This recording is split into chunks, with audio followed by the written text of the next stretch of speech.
Já iniciou, né? Não sei. Pera. Aí. Agora iniciou. Queria dar bom dia, primeiro de tudo. Agradecer quem está aqui, agradecer ao Marcelo por estar presente aqui com a gente, professor Danilo. Esse evento é um evento bem importante para a gente, tanto, né, o que a gente está presenciando agora, como o Marcelo falou, durante o ano todo acontece alguma coisa no Oriente Médio. Então, eu queria agradecer por vocês trazerem isso para a gente, para vocês também poderia compartilhar também do livro que o Marcelo escreveu e que o professor Danilo participou também. Assim, é uma honra de verdade e eu agradeço muito. Eu vou ficar aqui no backstage, mas eu queria deixar claro que eu estou muito feliz de estar com vocês aqui agora.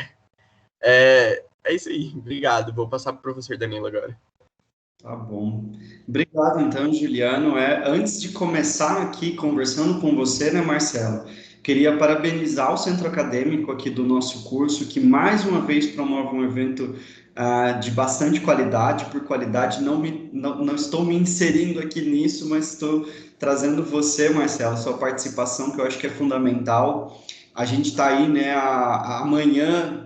De fato, a gente vai ter uma programação na mídia muito grande sobre o 11 de setembro, Globo News já está divulgando sobre isso, CNN, então, né, o tempo todo fazendo essa programação conjunta lá com o pessoal dos Estados Unidos, os jornais aqui da região, né, o pessoal do Popular, eu sei que o professor Rogério, inclusive, que é professor do curso de jornalismo aqui da PUC, também está à frente aí desse dossiê, desse material especial para o Popular. Então, amanhã a gente vai ver muita coisa sobre isso, né? Então, eu parabenizo aqui o Centro Acadêmico por ter trazido, né, essa temática, e é uma temática que a gente tem que debater, né? A gente tem que entender, se a gente não tivesse essa retirada dos Estados Unidos esse ano, ainda assim a gente teria que parar para pensar, né? Olha, a gente está falando aqui de 20 anos de um evento que tem um impacto ali fundamental para o nosso século, né? E uma das coisas que aos poucos a gente vai percebendo, viu, Marcelo, é que os estudantes, eles não lembram dos eventos, até porque eles nasceram naquele ano de 2001 ou bem depois daquele ano de 2001, né?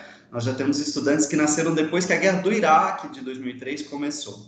E isso às vezes nubla um pouco da forma como a gente trata sobre esses assuntos, porque para mim, né, por exemplo, pegando a minha experiência de 33 anos de idade, falar sobre o 11 de setembro é lembrar de um evento que eu acompanhei por dias a fio ali, né, nos canais, já tinha TV por assinatura na época, eu lembro de sentar e ficar tentando assistir. Eu já estava fazendo curso de inglês, não entendia muita coisa da CNN, mas ficava acompanhando ali, pegando uma ou outra palavra, ia para outra. Acho que meu interesse nas RIs, eu acho isso interessante, né? Meu interesse nas RIs veio ali do 11 de setembro, né? E eu acho que isso aí tem consequências, não sei se positivas ou negativas na minha vida até hoje, porque me interessei no Grande Oriente Médio a partir desse momento, né? Então é um prazer, assim, discutir sobre esse assunto e trazer esse tema aqui para os estudantes, né, do nosso curso de Relações Internacionais da PUC, especialmente tendo você como convidado, Marcelo, né? Eu comentei agora há pouco com a turma com quem eu estava em aula, né, que você é egresso do curso, foi me orientando, a gente já se conhece aí há um bom tempo já, né? E para começo, né, da nossa conversa, eu vou chamar assim de uma conversa, porque entrevista, eu não tenho nem as habilidades técnicas, né, que um jornalista, por exemplo, com formação ou com experiência, como é o seu caso também, tem para fazer uma entrevista, mas eu queria fazer algumas perguntinhas ainda antes da gente chegar no grosso do assunto sobre o geral, né, eu acho que da sua formação e da sua experiência até chegar a termos aqui, né, o Marcelo Mariano, autor de um livro sobre o Oriente Médio, né? Então, a primeira pergunta, e vai mais ou menos nesse sentido do que eu acabei de trazer um pouco aqui da minha experiência pessoal, como que você começou a se interessar pelas relações internacionais, quando, se você tem esse momento assim na sua cabeça nítido, e por que você se interessou pelo Oriente Médio, né? O que que te chamou a atenção, por exemplo, lá atrás, para às vezes, né, escrever uma monografia sobre isso? De onde vem isso? Bom, Danilo, primeiro, obrigado a você, Juliano, todo mundo que está aqui, por terem interesse em falar um pouco sobre o Oriente Médio. Antes de responder a sua pergunta, Danilo, eu só queria contar uma pequena história que eu acho que é interessante, quando você fala disso de que muitos alunos às vezes não estavam nem nascidos, né, na época do 11 de setembro de 2001. Eu tive um professor na pós-graduação que também pesquisa o Oriente Médio, chama José Antônio Lima, também é jornalista, na aula de geopolítica, e ele também tem ali mais ou menos a sua idade, Danilo, você revelou a sua idade, né? Mas enfim, ele está ali mais ou menos na casa dos 35 também. E vocês são de uma geração assim que nasceram ainda durante a Guerra Fria, mas não viveram efetivamente a Guerra Fria. E ele perguntava assim na sala de aula para a gente, que é de uma geração mais nova, eu tenho 26 anos, então eu sou mais novo um pouquinho, que momento do mundo a gente se lembraria quando a gente fosse velho assim, idoso, quando fosse avô, avó e fosse contar para os nossos netos. Acho que hoje, isso foi antes da pandemia, hoje, sem dúvida, eu falaria sobre a pandemia. Mas no caso dele, ele falava, eu com certeza vou falar sobre o 11 de setembro, sobre a guerra ao terror, porque isso realmente mudou o mundo. Talvez os pais dele falariam sobre Guerra Fria, os avós sobre Segunda Guerra Mundial, enfim. Acho que o 11 de setembro realmente marcou uma geração, então por isso que é tão importante falar sobre isso, mesmo para quem não viveu. Eu tenho pouquíssimas lembranças, eu tinha 6 anos na época, tenho muito pouca lembrança, mas mesmo para quem não viveu assim, intensamente, de acompanhar o dia a dia, o noticiário, enfim, a gente ainda está com as consequências do 11 de setembro agora, né? A guerra do Afeganistão é uma consequência do 11 de setembro, e enfim, vários outros assuntos também. Mas agora, partindo para a sua pergunta, sobre as relações internacionais em si, eu me interessei bem antes de saber que existiam relações internacionais, porque desde criança a minha matéria favorita, as minhas matérias favoritas sempre foram geografia e história. Então eu sempre gostei, assim, eu gostava, criança, com 10 anos, ficar mexendo no globo terrestre, ficar lendo atas, decorando capital de país, bandeira de país. Então acho que começou mais ou menos por esse interesse pelo mundo. Agora, um pouco mais velho, assim, eu tive a oportunidade de fazer intercâmbio quando eu tinha de 17 para 18 anos, e eu conto isso na introdução do livro, né, para explicar por que surgiu esse interesse do Oriente Médio. E eu fiz na Alemanha meu intercâmbio, e lá eu conheci muitos turcos, né? A Alemanha é um país que tem um histórico de umas décadas para cá de ter uma imigração turca muito grande. E depois eu fui visitar esses meus amigos turcos na Turquia. E quando eu cheguei na Turquia foi um choque para mim, porque foi o país mais diferente, entre aspas, que eu tinha tido contato até então, e eu comecei a ficar impressionado com tudo aquilo, ver que o mundo realmente é uma coisa muito grande, muito além do que a gente está acostumado aqui em termos de cultura ocidental, americana, da Europa Ocidental, enfim. E aí depois eu fui mantendo contato com amigos também, com outras viagens. Eu estava, na época que teve, e eu conto isso também no livro, na época que teve o ataque contra o Charlie Hebdo, aquela revista satírica francesa, eu estava na Índia morando com muçulmanos, e aí eu olhava os comentários na internet falando coisas horríveis sobre os muçulmanos, eu olhava para os meus amigos e falava, cara, não faz sentido. A gente não falava sobre religião, aí eu comecei a perguntar sobre religião e querer entender e tal, aí eles me explicaram. Aí eu comecei a ler, a me interessar um pouco mais, aí veio o curso de Relações Internacionais, veio a Guerra da Síria, que era, talvez para a minha geração, agora pré-pandemia, foi o maior momento assim, do mundo, de susto, de crise de refugiados, pessoas morrendo em alto mar, pessoas se arriscando para fugir da guerra. Então isso marcou bastante, eu queria entender como é que aquilo estava acontecendo, por que aquilo estava acontecendo. Aí eu comecei a me debruçar em cima dos livros e de notícias, de viagens, enfim, de tudo. Eu comecei a sugar o professor Danilo Alarcon nas aulas, nas orientações, e foi mais ou menos nesse sentido, assim. Agora, em relação a escrever o livro em si, foi juntando também dois gostos que eu tenho muito grandes, que são o Oriente Médio, como eu expliquei, e também livros, escrita e leitura, enfim. O processo de escrita em si, ele foi até rápido, ele durou 3 meses, de dezembro do ano passado até fevereiro desse ano.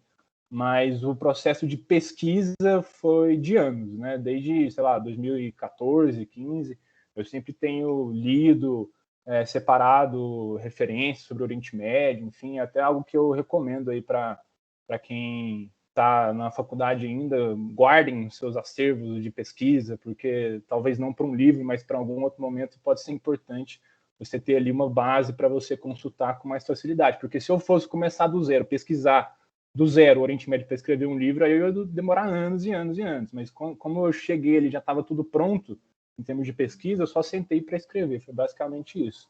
E o processo de escrita, para quem é autor jovem, desconhecido, independente, é muito difícil. Assim, não é uma coisa fácil de conseguir ter atenção das grandes editoras. Eu recebi vários nãos.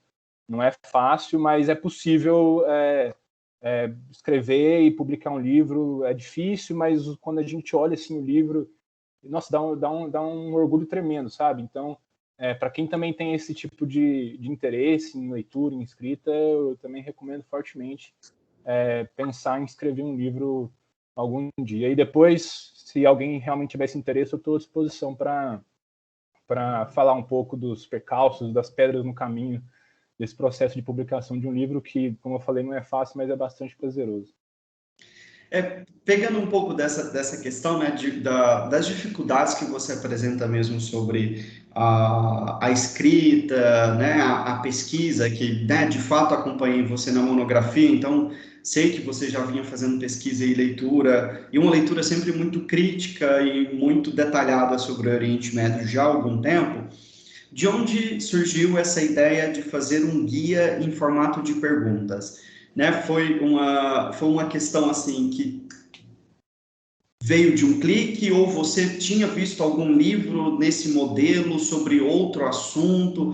Como que você juntou assim as peças para ter esse formato de livro? Danilo, eu sempre quis escrever um livro. Eu tinha para mim assim, eu vou escrever um livro. Eu só não sabia quando que ia ser, né? Mas ali no segundo semestre do ano passado, a gente ainda tá, né? Mas ali estava um clima um pouco maior de pandemia e tal, a gente sem saber muito o que fazer, para onde ir. Eu falei, cara, eu gosto de escrever, eu gosto do Oriente Médio, vou sentar e vou escrever alguma coisa sobre o Oriente Médio. Mas aí eu comecei então, nesse momento foi quase um clique mesmo, mas aí eu comecei a pensar como que eu vou estruturar isso, né? Primeiro eu falei, cara, vou fazer um livro mais introdutório, porque afinal de contas eu não sou doutor em História pela UFG, mestre em Relações Internacionais pelo UNB, professor da PUC Goiás, então, assim, vamos com calma, vou fazer algo um pouco mais introdutório e tentar mesclar um pouco as minhas experiências pessoais mesmo, de viajar para a região, e com um texto talvez um pouco mais jornalístico e menos acadêmico, para tentar atingir um público maior, porque, assim, a linguagem acadêmica às vezes é muito pesada e difícil para quem ainda não tem contato com esse tipo de linguagem. Então, a minha ideia foi mais ou menos por aí. Eu vou fazer um guia. E aí, você falou, tem algum outro livro que te ajudou, te influenciou, enfim? Tem um livro que foi o livro que me fez pensar em colocar 10 perguntas, né? E nisso como uma estrutura, como subtítulo e tal. Que é um livro que foi lançado também no segundo semestre do ano passado. É um livro maravilhoso, eu recomendo para todo mundo, porque fala muito sobre relações internacionais. Se chama 10 histórias para tentar entender o mundo caótico, do jornalista Jamil Chad, que é correspondente na Suíça, inclusive é formado em relações internacionais, não é jornalista de formação, e da Ruth Manus, que é advogada. Os dois são brasileiros, a Ruth mora em Portugal, o Jamil mora na Suíça, e eles, basicamente, num formato muito inovador de conversa um com o outro, de quase um bate-papo mesmo, eles vão contando histórias que eles passaram, que eles viveram em viagens pelo mundo. Enfim, o Jamil especificamente já esteve em mais de 70 países cobrindo, viajou com o Papa, foi para a África, campos de refugiado, enfim, tem uma base experiência empírica mesmo. E é um livro delicioso de ler, é um livro impactante, mas é rápido de ler. E quando eu vi, assim, 10 histórias, eu falei, cara, eu estava querendo fazer uma introdução, assim, então vamos lá 10 perguntas, por que não? Então, foi mais ou menos nesse sentido.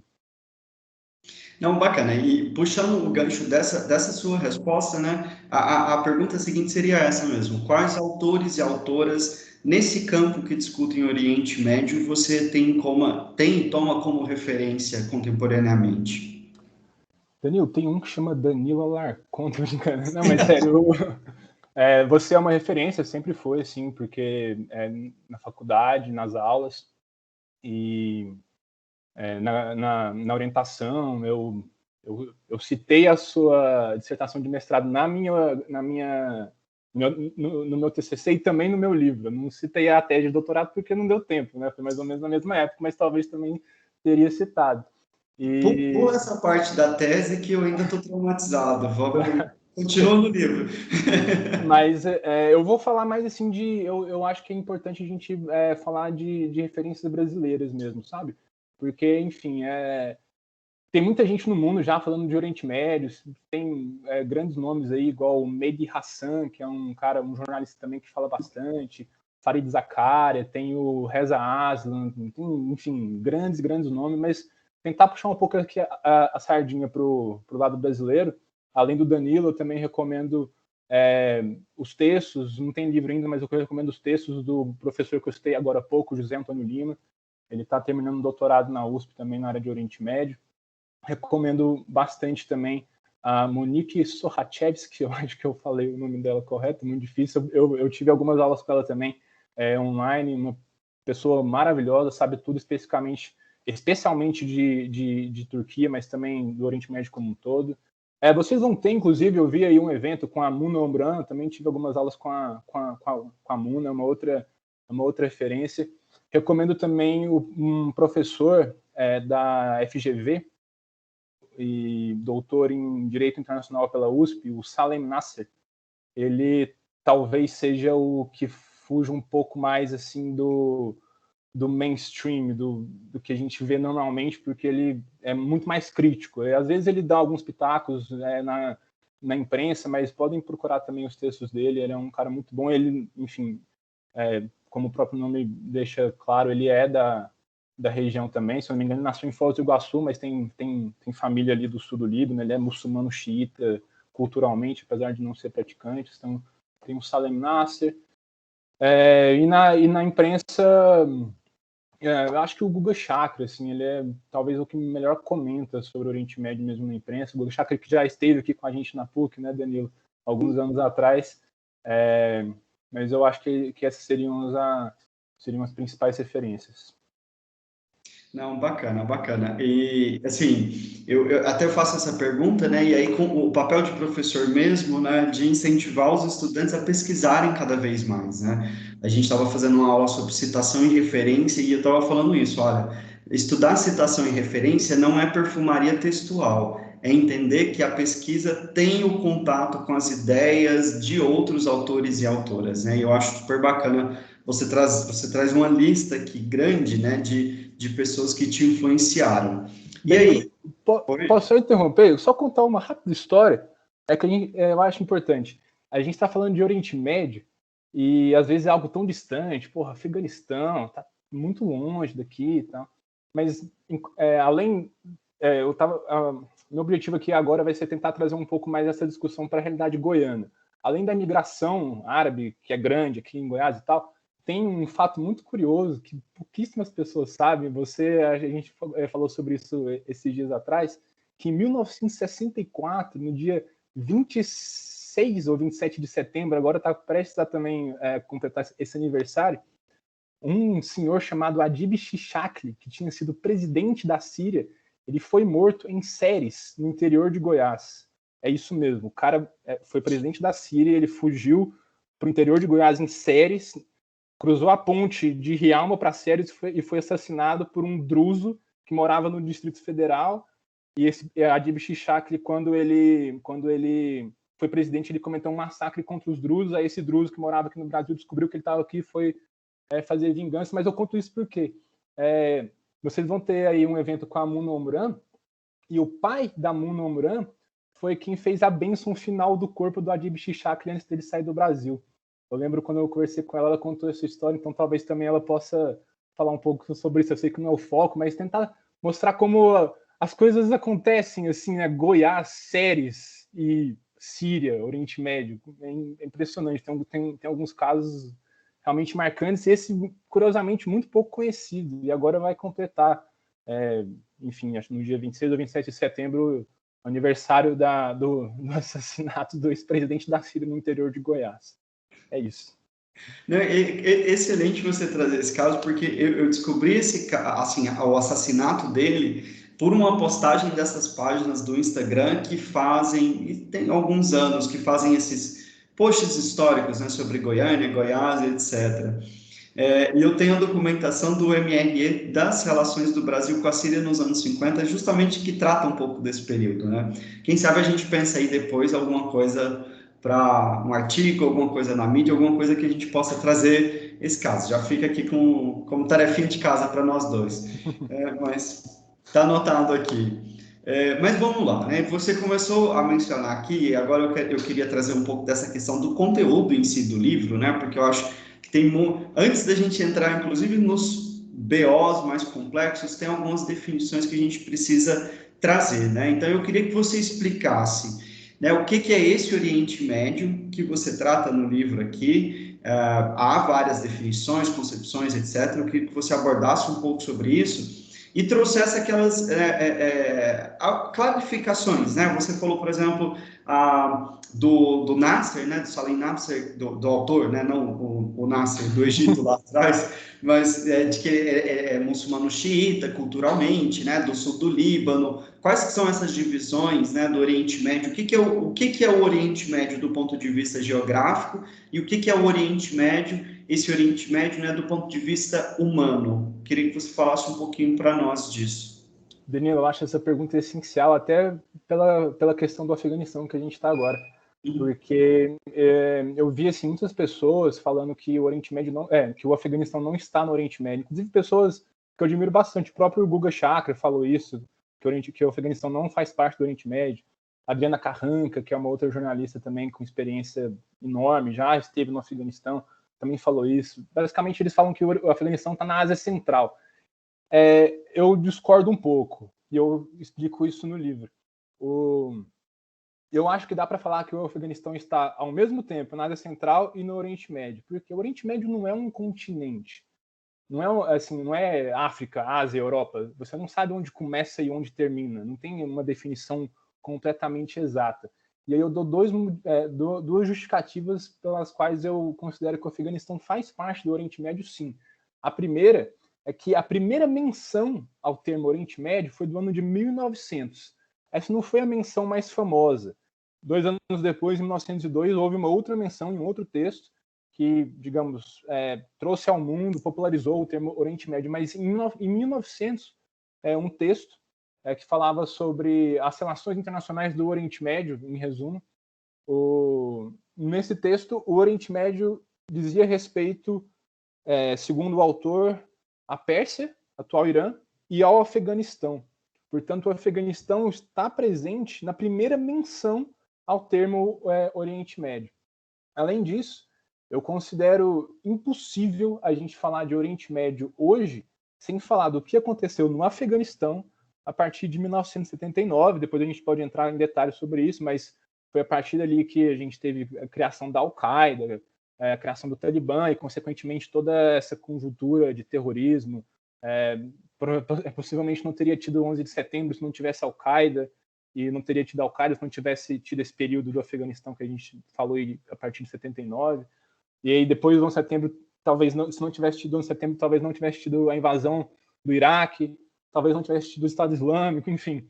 Não tem como a gente não falar de Oriente Médio hoje sem falar, não tem como a gente falar de Oriente Médio sem falar do Afeganistão. Mas, em resumo, e aí tem esse termo que é o Grande Oriente Médio, né, que, tudo bem, a gente expande um pouco esse conceito. Até, inclusive,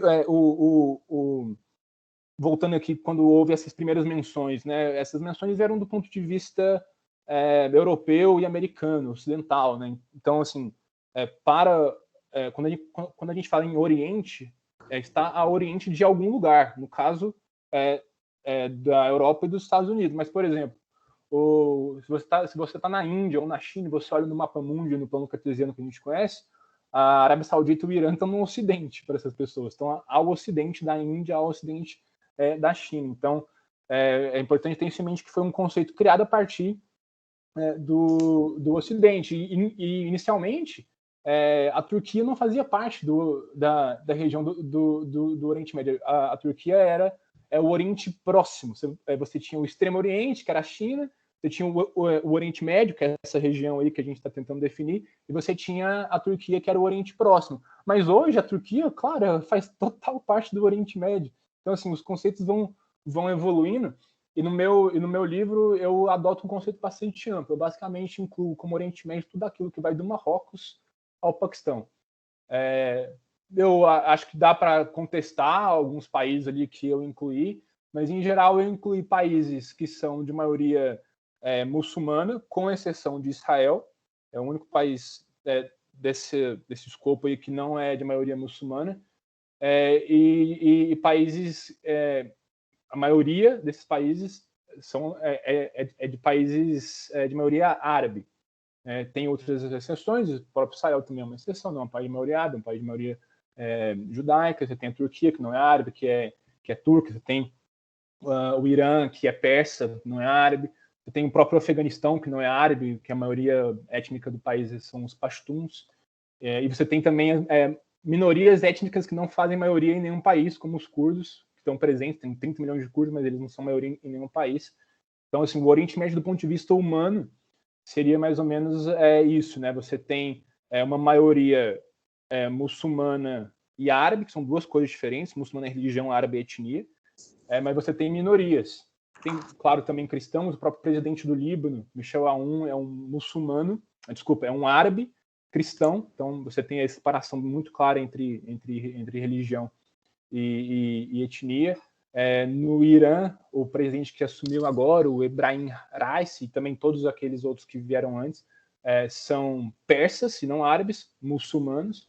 Então você tem essa diferença entre etnia e religião. Até inclusive é interessante citar que a maioria dos muçulmanos não está no Oriente Médio, nessa região do Oriente Médio, porque o país com o maior número de muçulmanos do mundo é a Indonésia. O segundo é a Índia. Depois você tem ali muito bem colocados no ranking Bangladesh, Nigéria, enfim, são países que não estão na região ali que a gente delimita como Oriente Médio. Mas do ponto de vista humano é mais ou menos isso. E aí você tem, claro, dentro das religiões as suas ramificações, né? Em todas elas. Você tem no cristianismo, você tem no cristianismo ali do Oriente Médio, você tem os cristãos maronitas, que estão basicamente ali no Líbano. Você tem os melquitas, você tem os assírios, você tem outras denominações cristãs. Isso acontece também no Islã, né? Você tem os sunitas e os xiitas. A maioria é sunita, 90%, e xiita mais ou menos 10%. Você tem uma outra ramificação que não é nem sunita nem xiita, que são os ibaditas, que eles basicamente existem apenas em Omã, em alguns outros países da África, como Tanzânia, Argélia e Líbia, mas muito pouco, assim, que não chegam a representar nem 1%, mas é importante saber que não existe só sunita e xiita. É considerado um ramo um pouco mais liberal para os padrões muçulmanos, mas eu acho que é isso, assim, do ponto de vista humano, o Oriente Médio é formado por esses, do ponto de vista geográfico, é formado por esses países, na minha concepção, que vai do Marrocos até o Paquistão. Do ponto de vista humano, é toda essa mescla de etnias, de religião, de cultura, de idiomas, enfim. E tem, inclusive, do ponto de vista das relações internacionais em si, interessante citar que existem algumas organizações internacionais que falam sobre isso, né? Você tem a Liga Árabe, que é uma organização internacional de países de maioria árabe, com sede no Egito. E você tem a Organização para a Cooperação Islâmica, que tem sede na Arábia Saudita, que engloba muitos países do Oriente Médio, mas também tem outros países, né? Indonésia, como eu falei, até aqui na América do Sul. A gente tem Suriname, não é um país de maioria muçulmana, mas tem uma minoria muçulmana considerável, então também faz parte da Organização para a Cooperação Islâmica. Então, talvez aí do ponto de vista de pesquisa, talvez seja interessante analisar a atuação da Liga Árabe, da Organização para a Cooperação Islâmica. Também eu acho importante mostrar que a região também se organiza em torno de alguns instrumentos políticos.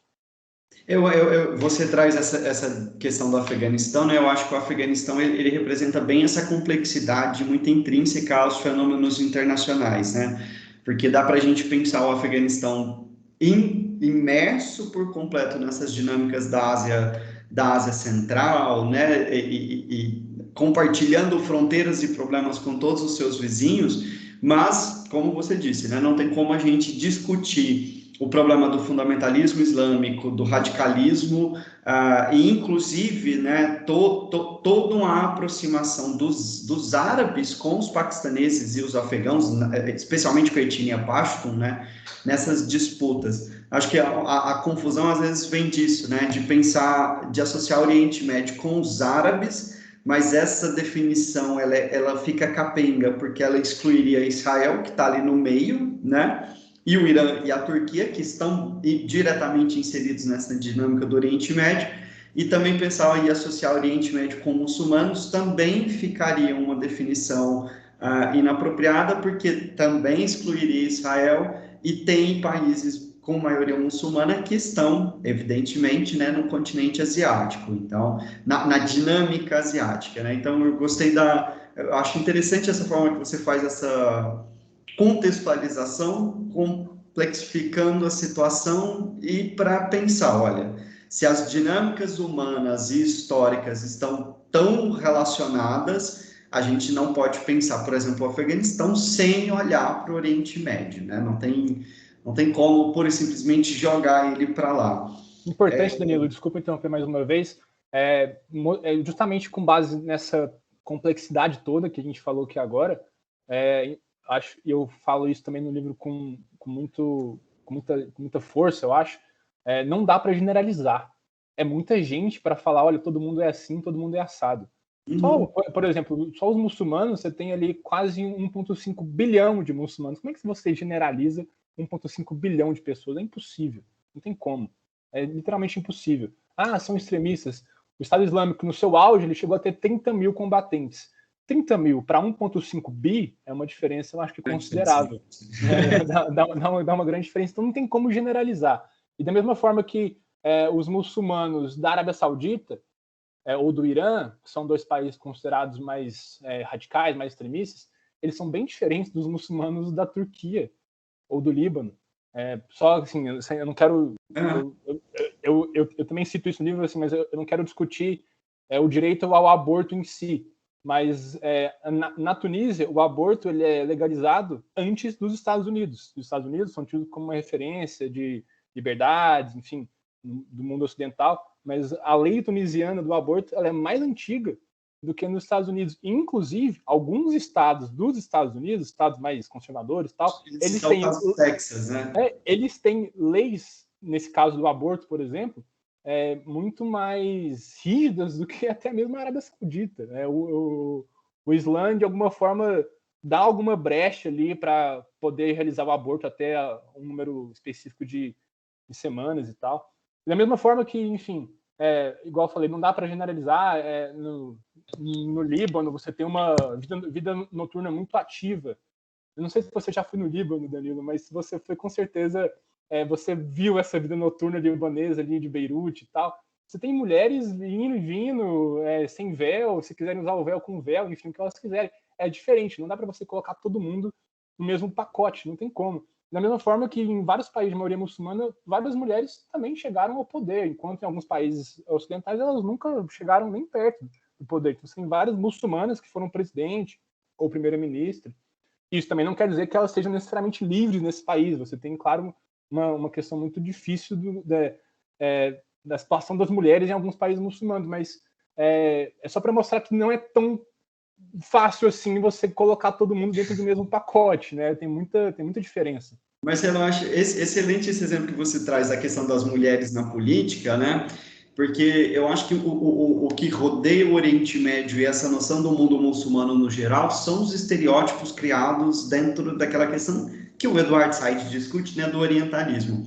porque ao mesmo tempo que a gente vê, né, a mídia e às vezes as pessoas que estão discutindo e falando sobre esse negócio do Afeganistão hoje, falando, mas os direitos das mulheres, etc, etc, meio que demonstrando uma pseudo-preocupação com o direito das mulheres lá, vem toda uma gama de estereótipos, né? Então, assim, o véu é uma opressão, as mulheres lá são oprimidas, né? Mas o que a gente está falando é, porque, por exemplo, olha, o Afeganistão, acho que 25% do parlamento era composto por mulheres. Mais que né? no Brasil. Mais que o Brasil, eles, inclusive, têm uma lei, né, que estabelece a cota mínima. Tinham, né? Acho que o problema que você está colocando aqui é o fundamentalismo religioso, né? E aí a gente separa alguns países ali e fala, olha, não, nesses países nós de fato temos um problema, mas o problema não é a religião em si, né? Da mesma forma... Eu gosto de, Dani, só para complementar, eu gosto de citar o caso da Arábia Saudita. Agora é uma suposta liberalização, não sei o que e tal, que eu não vejo isso com muito otimismo, mas até pouco tempo atrás as mulheres eram proibidas de dirigir na Arábia Saudita. Mas aí as pessoas falavam, mas o Islã proíbe as mulheres de dirigir. Cara, quando Maomé começou a pregar ali, não existia carro. Então, assim, não tem como você falar que o Islã fala que as mulheres não podem dirigir. Não tem como isso. Não tem um lugar onde fala isso. É simplesmente um país, um governo que pegou algumas ideias e adaptou conforme o que ele gostaria de implementar no país. Uma versão mais conservadora, extremista, enfim. Então, assim, não dá para também justificar tudo com base no Islã. São algumas visões um pouco mais extremistas, enfim, no Líbano, na Tunísia. Tem até um vídeo curioso, Danilo, você com certeza deve ter visto, quem não viu, eu recomendo. Coloque no YouTube depois, procurem pelo Nasser, não o Salem Nasser, que a gente citou agora, mas o Gamal Abdel Nasser, ex-presidente do Egito. Ele rindo, eu não lembro que ano que foi isso, deve ter sido anos 50, anos 60, mais ou menos. Ele rindo numa plateia porque ele estava contando uma história de que o pessoal da Irmandade Muçulmana queria impor uma lei de que era de que seria obrigatório as mulheres usarem o véu no Egito, e ele dando gargalhada, falando, isso é impossível, e as pessoas rindo também, concordando com ele. Enfim, você tem ali um lado mais secular, assim, que está distante da religião. Mais uma vez, não tem como generalizar tudo, né? Não tem como. Uhum. Eu estava buscando aqui no Google rapidamente, eu não me lembrava do nome dela, Najma Mangoush, mas é a ministra das Relações Exteriores da Líbia, né, do governo interino da Líbia. Então, assim, é um exemplo de uma mulher que está num dos principais cargos hoje da Líbia, ali, que é todo um problema que a gente pode discutir aqui depois. Lembrei da Benazir Bhutto, né, que foi assassinada por extremistas no Paquistão. Há várias mulheres em cargos de liderança no mundo muçulmano no geral, né? No mundo árabe também.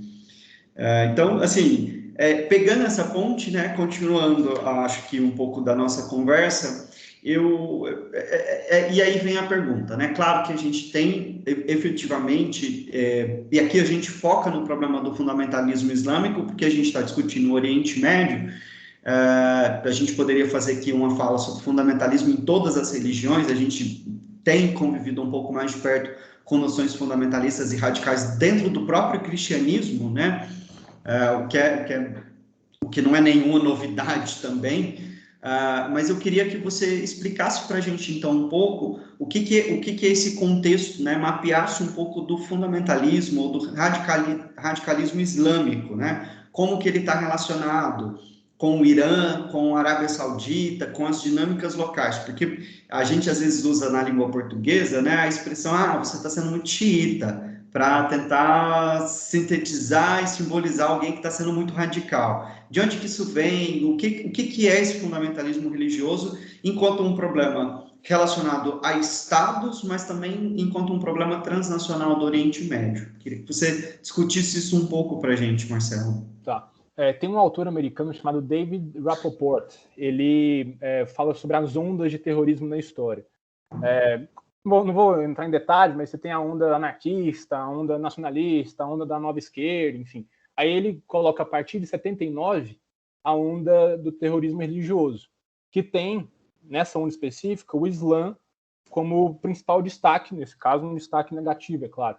mas o que aconteceu a partir de 1979, que talvez seja eu acho que é um dos anos mais importantes do mundo, assim, da história, porque talvez esse período, assim, porque você tem no Oriente Médio em si muitas questões, mas aqui já extrapolando um pouco a questão do Oriente Médio, mas o Deng Xiaoping assume na China em 78, foi quando ele abre a China para o mundo.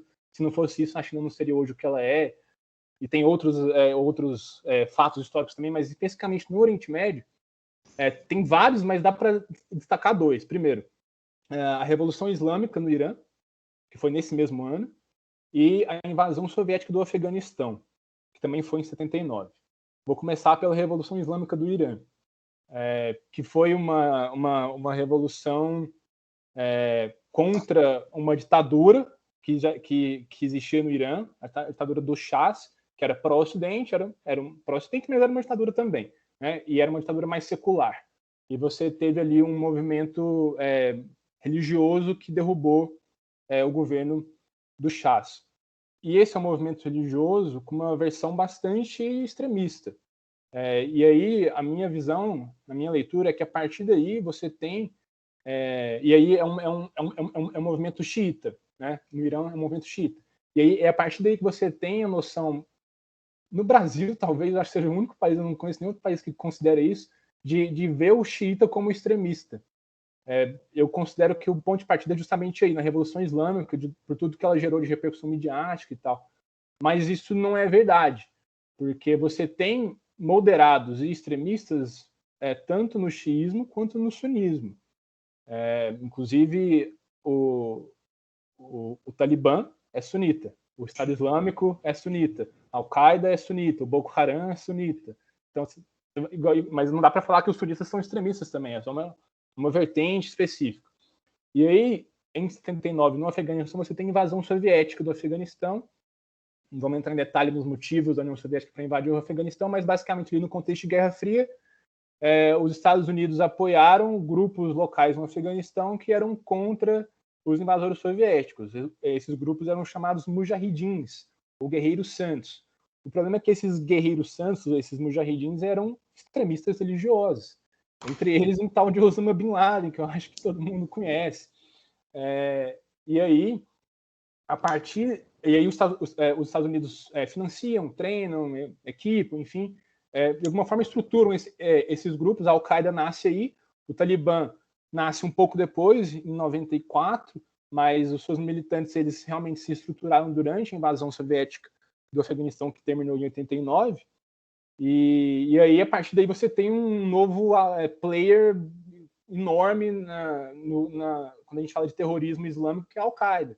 Né? Então, a Al-Qaeda nasceu nos seus primórdios como uma parceira dos Estados Unidos e começou a se distanciar a partir do início dos anos 90 com a Primeira Guerra do Golfo. A ideia geral do Abdullah Azam, que era o mentor do Bin Laden, que era um palestino, ele falava mais ou menos assim, que é um dever de todos os muçulmanos lutarem contra invasores em terras sagradas. Com esse discurso, e ele sendo palestino, ele estava, logicamente, se referindo à questão de Israel-Palestina.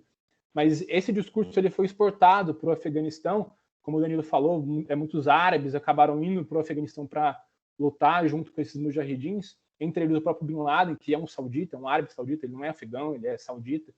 E aí eles exportavam esse pensamento para o Afeganistão de lutar contra invasores em terras sagradas, ou em terras islâmicas e tal. E aí, em 91, você tem a Guerra do Golfo. O Iraque invade o Kuwait e os Estados Unidos usam a Arábia Saudita como base. A Al-Qaeda do Bin Laden, que é saudita, como eu falei, ele ofereceu a estrutura da Al-Qaeda para a Arábia Saudita, que recusou a Al-Qaeda e escolheu os Estados Unidos. E aí o Bin Laden viu os Estados Unidos como, mais uma vez, um invasor, uma força ocupante em uma terra sagrada. Na Arábia Saudita, aí realmente é bastante sagrado, porque você tem Meca e Medina dentro do território desse país. E aí, a partir daí, ele começou a se distanciar muito dos Estados Unidos, a ponto de, em 93, cometer um atentado contra as Torres Gêmeas. Na garagem do World Trade Center, explodiu um carro-bomba. Algumas pessoas morreram, mas ele não conseguiu derrubar, que era o objetivo dele. Depois, alguns anos depois, atentados contra embaixadas dos Estados Unidos no Quênia e na Tanzânia. Em 2000, um ataque contra um navio da Marinha Americana que estava ali na costa do Iêmen. Em 2001, os ataques de 11 de setembro. E aí, a partir dos ataques de 11 de setembro, a gente tem a chamada guerra ao terror, que resultou basicamente na invasão do Afeganistão e na invasão do Iraque. E no Iraque você tem o braço da Al-Qaeda do Iraque, que tem uma dissidência, e essa dissidência cria o que hoje a gente conhece como Estado Islâmico. Então, de alguma forma, tudo isso está relacionado com o ano de 1979. Né? E aí, eu falei que Al-Qaeda, Estado Islâmico, Talibã, etc. e tal, são grupos sunitas, e eles seguem uma vertente específica que chama o wahhabismo. É uma vertente que tem uma história bem definida e tal, teve de um clérigo chamava Al-Wahhab, numa época que não existia a Arábia Saudita como país, mas era naquele território ali, uma cidade chamada Dira'á, próximo da capital Riad, muito próximo de Riad. E aí, nessa cidade, o Al-Wahhab fez uma aliança com a família Saúde, daí vem saudita, né, e eles formaram o primeiro Emirado Saudita. Depois, enfim, houve uma guerra com o Império Otomano e tal, mas essa ideologia, o wahhabismo, ela ganhou força quando a Arábia Saudita virou, de fato, um país, ali nos anos 20, né, pós-Primeira Guerra Mundial, depois que o Império Otomano deixa de existir e, consequentemente, de exercer influência na região. E é uma ideologia bastante extremista que prega uma volta de chamada pureza do Islã, de viver como nos tempos de Maomé, etc. Que, enfim, é uma versão bastante extremista e não tem base no século... Não tinha no século XX, não tem no século XXI, mas ganhou força, e depois, com a Arábia Saudita sendo um país importante do ponto de vista econômico, com descoberta de petróleo e tal, passou a financiar essa ideologia pelo mundo por meio de madraças, que são as escolas islâmicas dentro de mesquitas e tal. Então, essa ideologia que para mim, é a mais extremista hoje, mais do que os xiitas no poder no Irã. Apesar de também ser bastante extremista, mas o wahhabismo é ainda mais. Então, essa é a base ideológica de Al-Qaeda, de Estado Islâmico, e a base ideológica de um país, né, que é a Arábia Saudita. Por isso que eu não consigo ver com muito otimismo toda essa liberalização aí do Mohammed bin Salman, que é o príncipe herdeiro da Arábia Saudita, que é o líder de fato do país, e é o primeiro líder de fato do país pós-79. Ele nasceu depois de 79. Então, ele vem com um discurso supostamente mais liberal do ponto de vista das liberdades individuais e tal, mas eu ainda vejo isso com um pouco de cautela. Mas eu acho que, em geral, o panorama é esse, assim, do terrorismo islâmico. O ano chave, o ponto de partida é 79, aí você tem a Revolução Islâmica no Irã, que fez o xiismo ficar em evidência do ponto de vista negativo, e aí o Irã também apoia até hoje grupos xiitas que são considerados terroristas por muitas pessoas, como o Hezbollah no Líbano, como os Houthis no Iêmen, e também teve em 79 a invasão soviética do Afeganistão, que foi o que originou a Al-Qaeda, o Talibã, indiretamente Estado Islâmico, enfim, tudo isso que a gente vê hoje. Acho que eu não sei se ficou muito... Não, respondeu, mas aí eu vou agora para a gente ir no mais fundo nessa questão do 11 de setembro e do mundo, né, nesse pós-11 de setembro. Você fala bastante dessa questão, né, do wahhabismo, dessa doutrina bastante radical que é seguida dentro da Arábia Saudita. Lembrando disso, né, que os Estados Unidos patrocinam a existência da Arábia Saudita desde os seus primeiros dias, com interesses claros na indústria do petróleo, né, e aí é um casamento de conveniência muito, muito grande percebam isso, né, os fundamentalistas religiosos que impõem uma lei bastante restritiva domesticamente estão plenamente satisfeitos há quase um século de existência da Arábia Saudita aí, enquanto Estado, né, moderno, com essa aproximação, essa proximidade muito grande com os Estados Unidos, né? para a gente... Eu sempre pensando nessas coisas, a nota mental que me vem é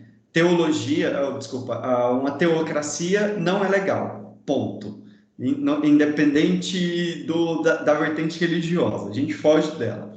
Mas indo ali, né, para a Arábia Saudita, a gente sabe que eram 19 terroristas, né, nos Estados Unidos em 2001. Desses 19, eles treinaram nos Estados Unidos, né, eles tinham esse apoio da Al-Qaeda, que estava no Afeganistão com o apoio do Talibã, mas o líder da Al-Qaeda era um saudita, que a Arábia Saudita queria prender ele e tal, e pressionava o Talibã por causa disso, mas tem todo esse contexto, né? E aí eu queria entender o que leva, né, imediatamente ali entre os anos, final dos anos 90 e 2001, aos atentados do 11 de setembro, e quais foram as consequências imediatas, né, do ponto de vista da política internacional que os Estados Unidos adotavam naquele contexto. Pessoal, assistam uma minissérie de, sei lá, 7 capítulos, chamada Looming Towers. Tá no Prime Video da Amazon. Quem não tem a Amazon, faz ali a inscrição gratuita por 7 dias e assiste. Dá para assistir tranquilamente com o tempo. Mostra exatamente toda essa questão. É baseado num livro com o mesmo nome, um livro que ganhou o prêmio Pulitzer. Enfim, é uma referência muito grande e baseado em fatos reais, né? Mostra basicamente a divergência entre CIA e FBI e como que isso pode ter dificultado os Estados Unidos prevenirem um ataque, né? Mas mostra também como que esses terroristas se organizaram, como que eles chegaram aos Estados Unidos, como que eles treinaram, fizeram as simulações em uma escola de aviação na Flórida. E isso ali com as autoridades, né, simplesmente não enxergando toda essa ameaça. Ou pelo menos não como a ameaça realmente se concretizou em algo tão grande, né? Mas com o 11 de setembro, curiosamente, não houve, igual o Danilo falou, muitos sauditas envolvidos nessa história e tal. Devido a essa proximidade muito grande entre Estados Unidos e Arábia Saudita, não houve nenhum tipo de represália contra a Arábia Saudita. Até agora, no momento, essa é uma discussão. O Biden falou que ia liberar alguns documentos, parece, né, para mostrar o suposto envolvimento saudita e tal. Muitas pessoas que têm parentes que morreram no 11 de setembro pedem isso, né, para tentar esclarecer realmente se houve ou não um papel desempenhado pela Arábia Saudita nos ataques de 11 de setembro. Mas, de fato, tem ali 15 dos 19 terroristas, foram 4 aviões, né? É bom a gente lembrar. Foram 2 nas Torres Gêmeas, teve um que foi no Pentágono, e teve um que ninguém sabe se seria no Capitólio ou na Casa Branca, mas ele acabou caindo em uma zona rural qualquer, porque houve uma briga dos passageiros com os terroristas e eles conseguiram evitar que... Todo mundo morreu, mas, enfim, conseguiram evitar mais mortes, né? Não houve nenhum tipo de represália contra a Arábia Saudita. O que houve foram 2 invasões. Basicamente, a resposta dos Estados Unidos, digamos assim, a guerra ao terror se baseia inicialmente nesses 2 pontos. Primeiro, a invasão do Afeganistão, que de novo foi invadido, é um país que vira e mexe invadido, né? A gente falou da invasão soviética, lá atrás teve os britânicos, teve os mongóis, enfim, mas os Estados Unidos invadiram logo depois, ali... acho que em novembro, foi 11 de setembro, né? Acho que em novembro os Estados Unidos já estavam invadindo o Afeganistão. Por quê? Porque naquele momento o Talibã já estava no poder. O Talibã foi fundado em 94, como eu falei anteriormente, chegou ao poder em 96 e ficou no poder até 2001, quando os Estados Unidos invadiram e derrubaram o governo do Talibã, que era um governo muito extremista, enfim. As mulheres não podiam nem estudar, entre outras coisas, né? É uma bizarrice tremenda, que é o que faz com que hoje a gente debata se vai ser isso ou se não vai ser isso, como é que vai ser o futuro e tal. E a outra consequência foi a invasão americana do Iraque. Essa foi um pouquinho depois, foi em 2003, mas ainda na esteira dos ataques de 11 de setembro. A justificativa, na verdade, não faz muito sentido essa guerra, eu não consigo nem nem explicar qual que é a justificativa dos Estados Unidos, mas a justificativa era que o Saddam Hussein teria algum tipo de relação com a Al-Qaeda, e que o Saddam Hussein teria armas de destruição em massa, que poderiam usar contra os Estados Unidos, enfim. Mas nenhuma coisa nem outra foram provadas. O Saddam Hussein, apesar de ser um ditador também sanguinário, promoveu um massacre enorme contra os curdos no norte do Iraque, não tem nenhuma ligação com a Al-Qaeda, e ele também não tinha ele também não tinha arma de destruição em massa. Inclusive a Al-Qaeda lutava contra o Saddam Hussein, né? A Al-Qaeda no Iraque lutava contra o governo do Saddam Hussein, depois veio o Estado Islâmico e tal. A guerra o conflito do Afeganistão, ele desde 2001 até agora é o conflito mais longo da história dos Estados Unidos, mais longo do que o conflito do Vietnã, por exemplo. Então nunca os Estados Unidos esteve envolvido em um conflito durante tanto tempo assim, igual esteve agora no Afeganistão. Então criou-se um sentimento de exaustão. Olha, a gente tem que sair, vamos sair. Foi mais ou menos nesse sentimento, depois a gente pode entrar em detalhes e tal, que no ano passado o Trump fez um acordo para poder efetivar a saída dos Estados Unidos do Afeganistão. No Iraque, os Estados Unidos ainda tem alguns soldados. O Biden disse que pretende tirar todos até o final desse ano. Não sei se isso vai se manter depois do que aconteceu agora no Afeganistão. Talvez. Mas, de fato, já tem bem menos soldados do que teve em algum momento no Iraque. Mas, assim, se for para dar uma nota para a guerra ao terror, é difícil dar uma nota, sabe? Mas, do ponto de vista de prevenir ataque nos Estados Unidos, foi bem sucedido. Os Estados Unidos não tiveram nenhum outro ataque terrorista ou terrorista de orientação islâmica no seu território. Então, nesse sentido, nota 10, ok. Apesar de ter tido ali algumas questões de espionagem e tal, que criam uma polêmica em torno disso, mas de fato não conseguiram evitar ataques nos Estados Unidos. Mas os desfechos em si da guerra do Afeganistão e da guerra do Iraque são completamente desastrosos, né? E eu vou cortar aqui é mais uma pergunta em cima disso, na verdade, né? Porque você trouxe nessa questão da invasão no Afeganistão ali no final de 2001 e já como em pouco tempo ali os Estados Unidos mudam o foco e começam a guerra do Iraque em 2003. Essas duas guerras a gente sabe que elas têm consequências muito profundas para toda a dinâmica regional depois que ela acontece, né? Então, assim, o Irã sem o Saddam Hussein tem uma postura diferente, a Al-Qaeda vai se dividindo e se fortalecendo em alguns pontos, e por aí vai. E é onde eu queria te perguntar, né? Em RI a gente tem aquele conceito do spillover, né? Do transbordamento. Quais são os spillovers dessas guerras de 2001 e 2003? Né, assim, de uma maneira geral, olhando para o Oriente Médio, né? O que a gente tem ali a partir disso? Quais são os países mais afetados como consequências, ou os grupos? Eu estava lendo sobre isso ontem mesmo, eu achei curioso. Eu vou começar falando não sobre o Oriente Médio, mas é importante falar sobre isso, porque, segundo algumas pessoas, alguns analistas e tal, a guerra ao terror, você falou de mudar de foco, né, Danilo? A guerra ao terror tirou um pouco o foco dos Estados Unidos, concentrou o foco dos Estados Unidos no Oriente Médio, e, segundo algumas pessoas, possibilitou que a China navegasse em mares mais calmos, sem nenhuma ameaça maior dos Estados Unidos. Então, para algumas pessoas, o fato dos Estados Unidos terem se concentrado ali na guerra ao terror, no Oriente Médio e tal, deixou a China um pouco mais de lado. Lembrando que a China, em 2001, nem sequer fazia parte da Organização Mundial do Comércio. E a China, inclusive, apoiou os Estados Unidos, porque tem também questões internas de muçulmanos na China e tal. Mas, de uma forma ou de outra, foi nesse período, no início do século, que a China realmente se colocou como a grande potência, né? Em 2009, por aí mais ou menos, a China se torna o principal parceiro comercial do Brasil. Então, os anos 2000 são anos importantes para a China, em que a China conseguiu crescer sem muita preocupação dos Estados Unidos.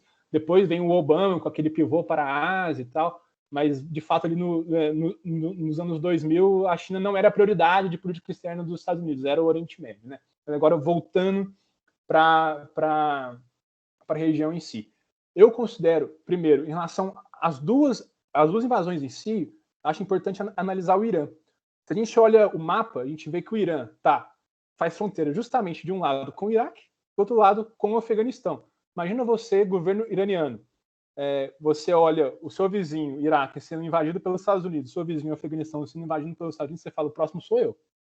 De alguma forma, essas duas invasões moldaram o pensamento no Irã num sentido de deixar o Irã cada vez mais incisivo ou mais radical, mais extremista nas suas posturas. O Irã, de fato, engrossou um pouco o seu discurso a partir desse momento porque ele se sentiu ameaçado. É claro, você olha os dois vizinhos sendo invadidos, você vai falar, pô, daqui a pouco sou eu. E, de fato, os Estados Unidos colocaram o Irã naquele eixo do mal, né? Você colocava Iraque, Irã, Coreia do Norte, agora colocaram também a Venezuela. O Irã estava nesse eixo do mal, então falava, pô, vou se invadir. Então, acho que como o spillover imediato, assim, e importante hoje, porque a gente tem essa disputa geopolítica, Irã e Arábia Saudita, é justamente essa mudança de percepção no governo iraniano, de engrossar um pouco mais o discurso e tal. Em relação ao Iraque, eu diria que, primeiro, no ponto de vista do Iraque em si, o Estado fica... Eu não gosto muito do conceito de Estado falido, mas ficou à beira de uma falência o Estado em si. Isso proporcionou, anos depois, que terroristas no Iraque conseguissem cruzar fronteiras com muita facilidade, a ponto, por exemplo, de cruzarem a fronteira para a Síria. E aí o Estado Islâmico, que nasceu como Al-Qaeda no Iraque, virou Estado Islâmico no Iraque, e quando ele cruza para a Síria, vira Estado Islâmico no Iraque e na Síria, né, ele foi, de alguma forma, também potencializado a partir dessa invasão dos Estados Unidos no Iraque. A guerra da Síria em si é mais complexa. Você tem o Assad, que é uma outra dinâmica, você tem os protestos da Primavera Árabe e tal, mas o fato do Estado Islâmico passar para a Síria e do Estado Islâmico ser um ator importante dentro do conflito sírio, isso está 100% ligado à invasão americana do Iraque. No caso do Afeganistão, aí eu acho que é importante a gente analisar um pouco o Paquistão, que também está ali faz fronteira com o Afeganistão, e de alguma forma o serviço de inteligência paquistanês também tem uma contribuição muito grande na formação do Talibã, né? Mas o governo paquistanês de alguma forma também se aliou com os Estados Unidos, e essa aliança ela durou durante algum tempo e ficou muito manchada a partir de 2011, quando os Estados Unidos mataram o Bin Laden no Paquistão. Então vamos lá, o objetivo com a invasão do Afeganistão era pegar o Bin Laden. Pegar e matar o Bin Laden, vai. E eles não conseguiram fazer isso no Afeganistão, eles fizeram isso no Paquistão, sem avisar o Paquistão que ia fazer essa operação. Inclusive, a casa onde o Bin Laden estava era muito próxima de uma base militar paquistanesa, né? Talvez por isso o Bin Laden tenha escolhido essa casa para pensar que ali os Estados Unidos não iam se meter. Mas acabaram se metendo. É numa província próxima a Caxemira, se eu não me engano. Justamente. De Islamabad. Abbottabad, né? Abbottabad, né? Tem um livro, eu achava que estava aqui, mas ele chama Não Há Dia Fácil. É de um soldado americano que estava na operação que matou o Bin Laden. E ele conta bastidores e tal, de como foi essa operação e tudo mais. É bastante interessante. Mas aí o Paquistão também é muito influenciado por essa dinâmica da invasão do Afeganistão. Até porque o Talibã também tem um braço no Paquistão e também tem atuação no Paquistão. Mas, de alguma forma, eu também acho interessante mostrar como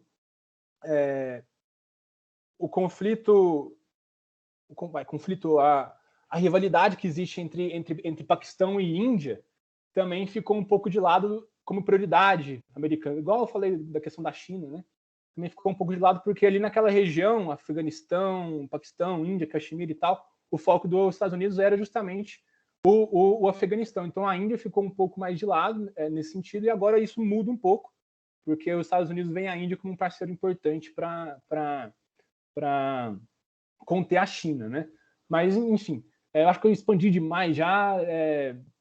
Os spillovers talvez os principais seriam esses, e a gente tem depois, claro, também Primavera Árabe, que não está necessariamente ligada à invasão, mas também discute um pouco essas nuances e tem grupos terroristas que foram germinados ali na invasão do Afeganistão, como a Al-Qaeda, que tem atuação na Líbia, que tem atuação no Iêmen, que são 2 países que foram bastante influenciados também durante a Primavera Árabe. Então, enfim, a guerra ao terror ela mudou a região inteira, e mudou o mundo inteiro, na verdade, em termos de segurança, em termos de espionagem, tudo. Não tem como... Eu concordo com o meu professor, que eu citei no início aqui da nossa conversa, que a guerra ao terror, o 11 de setembro, é o momento mais marcante dessa geração da casa dos 30, né, Danilo? Não vou falar tem quantos... Você mencionou, você trouxe a Índia agora, né, pela primeira vez aqui na conversa e que, honestamente, né, pelo que a gente vai analisando nos últimos tempos, nessa questão do Afeganistão, Talibã, Paquistão, sem trazer a Índia fica difícil mesmo, né? Eu descobri, assim, há poucos meses um canal indiano, de mídia indiano, Vion, e a abordagem deles agora, dessa tomada do poder pelos talibãs no Afeganistão, é a mais negativa possível.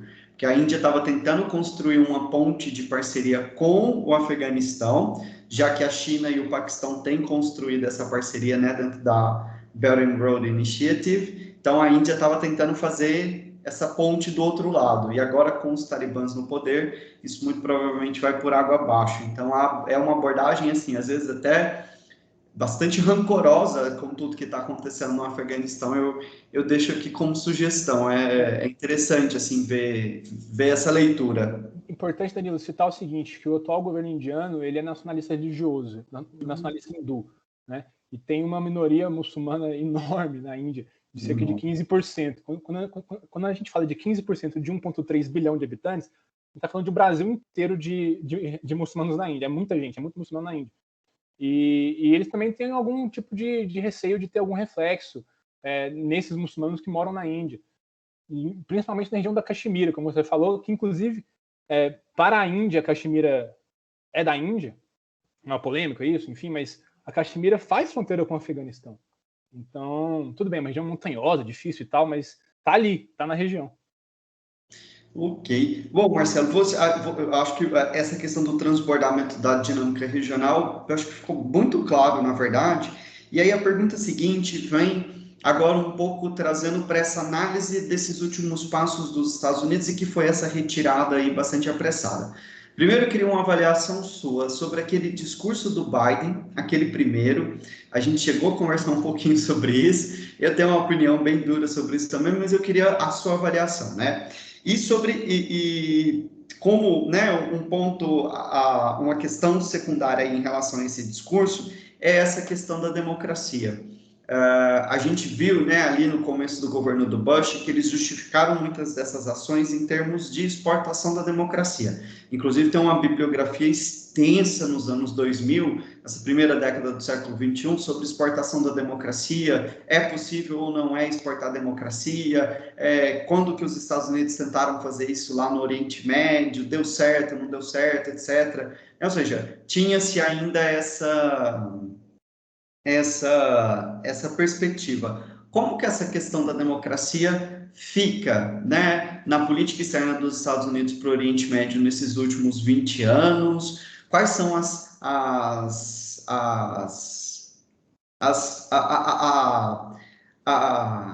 como que eu quero dizer? Quais são as consequências de uma política externa ideologicamente voltada para a exportação da democracia, né? E como que você avalia justamente agora esse discurso do Biden aí, trazendo, não, isso nunca foi uma importância. Bom, primeiro o Biden.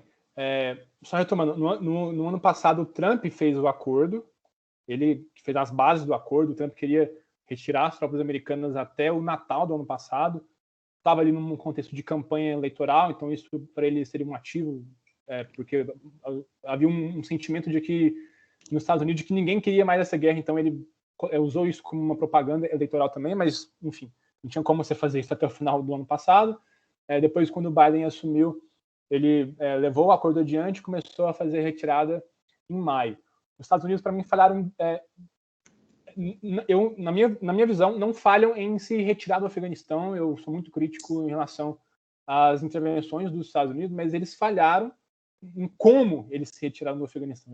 Eles falharam no modo em que eles realizaram essa retirada. Porque, por exemplo, primeiro, não estabeleceram uma rota de fuga decente para as pessoas que queriam sair. Tanto é que a gente viu pessoas literalmente pendurando em avião. Isso é uma coisa louca, isso mancha muito a imagem dos Estados Unidos no mundo e do Biden no mundo também.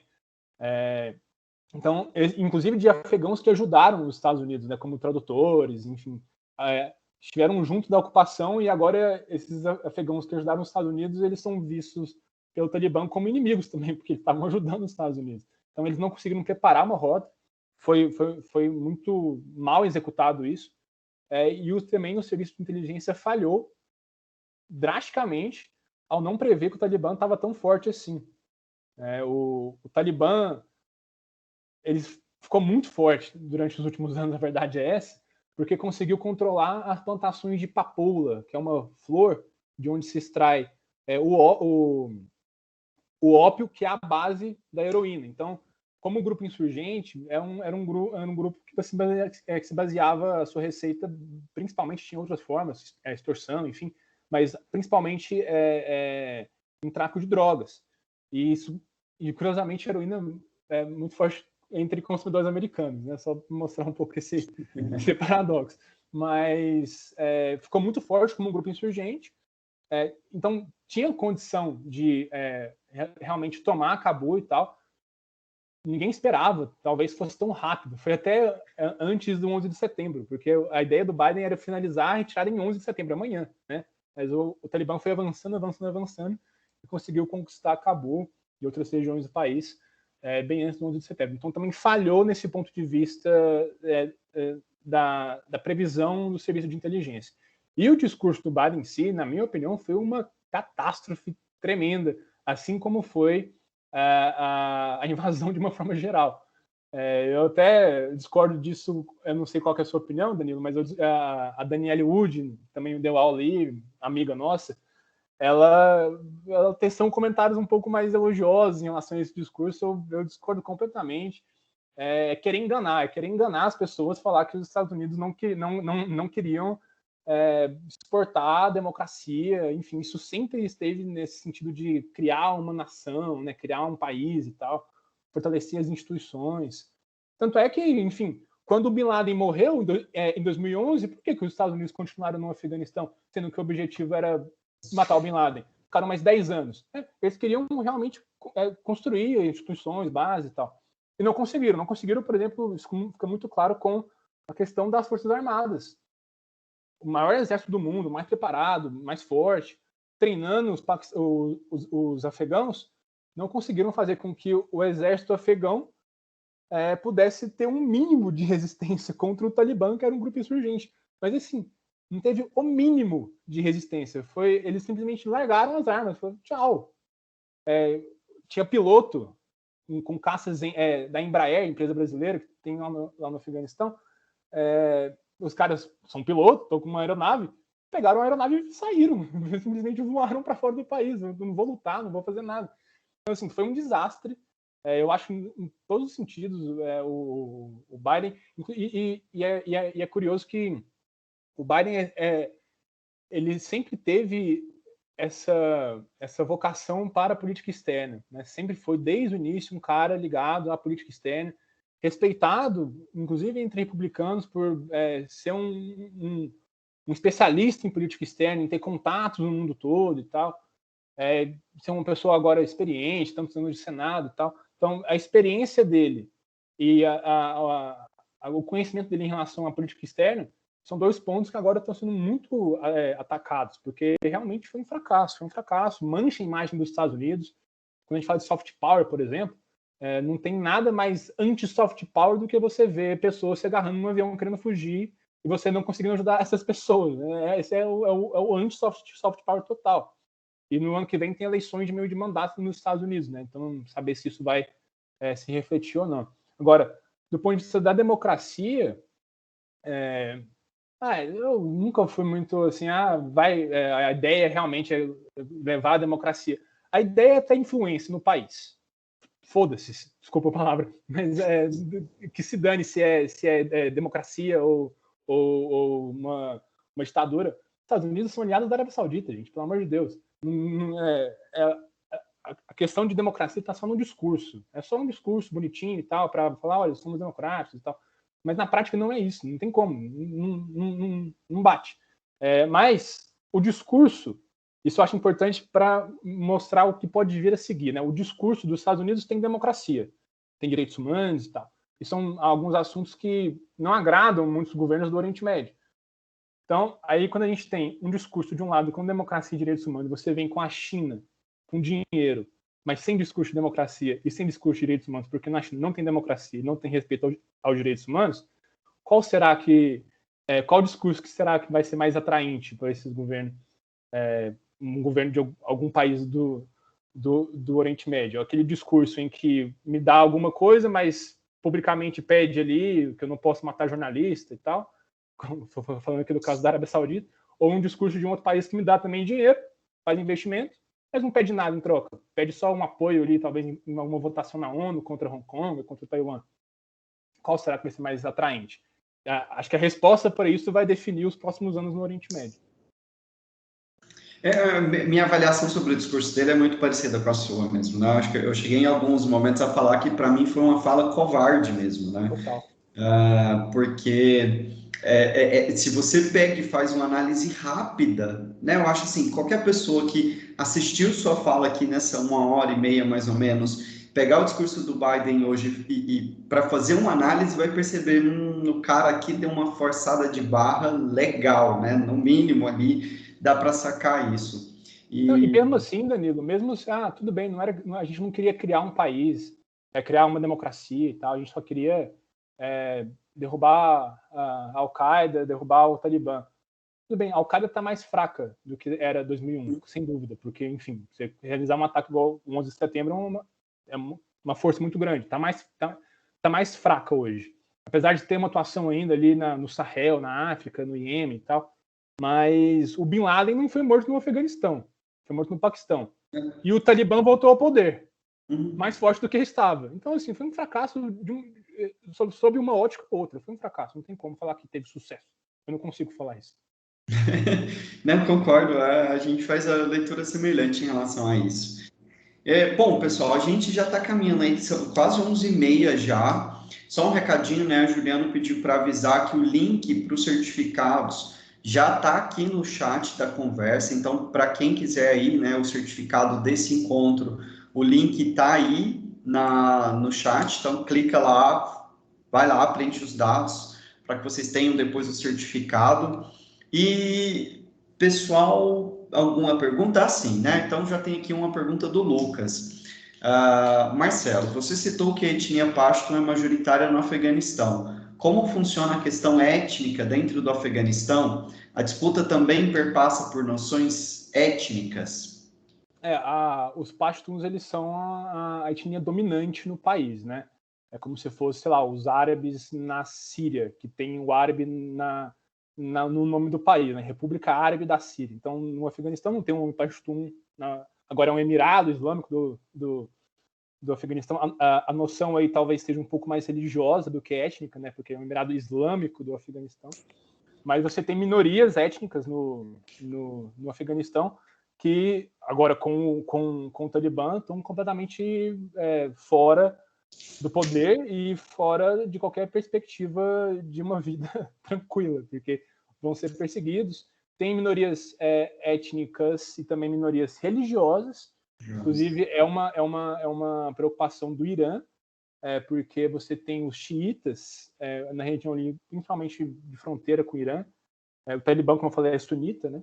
E aí o Irã, como, digamos assim, o líder dos xiitas e tal, está preocupado com essa minoria xiita ali no Afeganistão. E você tem, então, minorias étnicas e religiosas.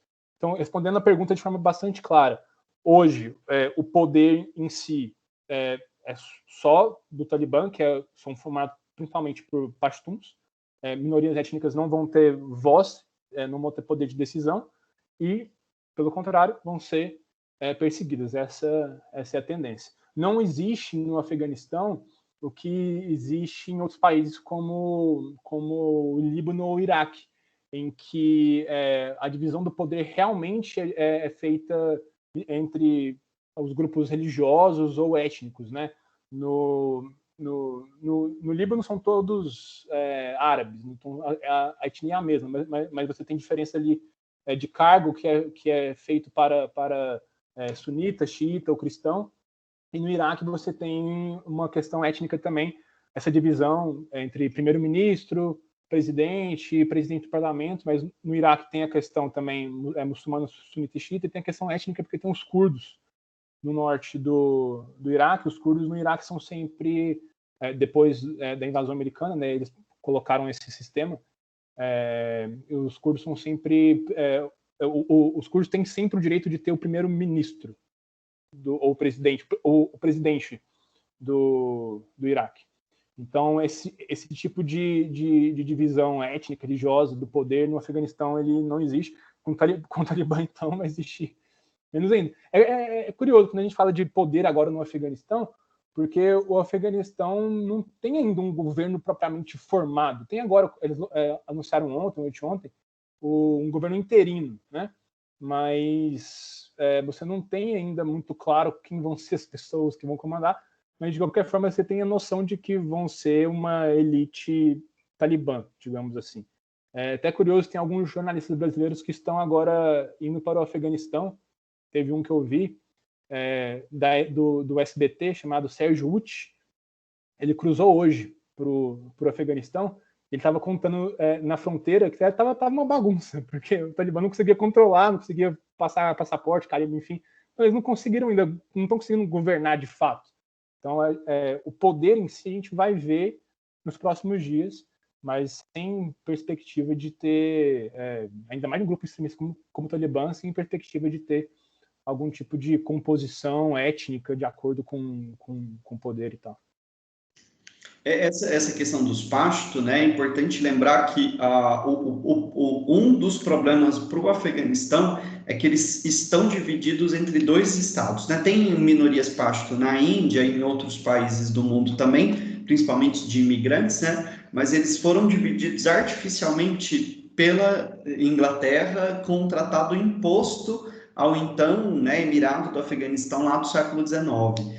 Então, na verdade, a grande parcela, né, deve ter uns 20 milhões de pashto no Afeganistão, mas tem 40 no Paquistão. Né? A própria Malala, né, eu acho que todo mundo conhece a Malala, né, como ativista, ela é da etnia pashto, né? Então, inclusive, a tentativa de assassinato contra ela vem de membros da etnia que, né, estavam ali nessa empreitada também dentro do Paquistão de criação de um regime islâmico fundamentalista. Do ponto de vista étnico, né, existe antes da islamização, então alguns costumes e práticas vêm desse código de ética de milênios, assim, que a gente pode dizer, né?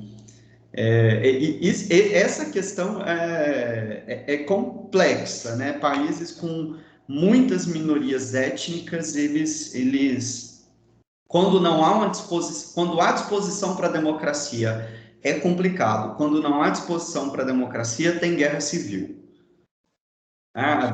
Você falou o exemplo do Líbano, né? O Líbano passou por problemas de guerra civil em muitas décadas desses últimos 100 anos e tem uma dificuldade crônica de formar governos, né? Guilherme estava... Juliano, você fez a pergunta, mas o Guilherme estava com a mão levantada antes. Vamos ver a pergunta do Guilherme e eu leio a sua, tranquilo? Guilherme, pode falar. Eu queria perguntar, a respeito do que o Marcelo acha que pode acontecer daqui para frente com os grupos terroristas ali dentro do Afeganistão, porque a gente sabe que o Talibã abrigou grupos terroristas e esse foi um dos motivos dos Estados Unidos terem ocupado, terem tido aquela ideia do state building, do nation building, que na minha opinião não ia dar certo, porque é um estado que tem muitas etnias, então não é todo mundo que se sente pertencido. O que ele acha que pode acontecer daqui para frente? Obrigado, Guilherme, pela pergunta. Eu acho o seguinte, eu não consigo ver assim, a curto prazo o Talibã dando um suporte para a Al-Qaeda como ele deu em 2001, até porque a Al-Qaeda naquela região ali não está tão forte. A Al-Qaeda hoje ela está forte no Iêmen e na região do Sahel, na África. Na Líbia um pouco também e tal. Então ali a Al-Qaeda não é um ator relevante, então acho que o Talibã... e depois eu entro na pergunta do Juliano, mas o Talibã de alguma forma querendo mostrar para o mundo que olha, mudamos um pouquinho e tal, para justamente obter recursos financeiros, que era essa pergunta do Juliano que eu já li aqui, mas eles não vão gastar os seus pontos ali abrigando de novo um grupo terrorista como a Al-Qaeda. Inclusive, o grupo terrorista hoje que talvez mais ameace o Talibã é o Estado Islâmico no Iraque, o Estado Islâmico no Afeganistão, que é o chamado ISIS-K. Na verdade, esse K é de Khorasan, que é uma região da antiga Pérsia, que hoje tem Khorasan do Norte e Khorasan do Sul.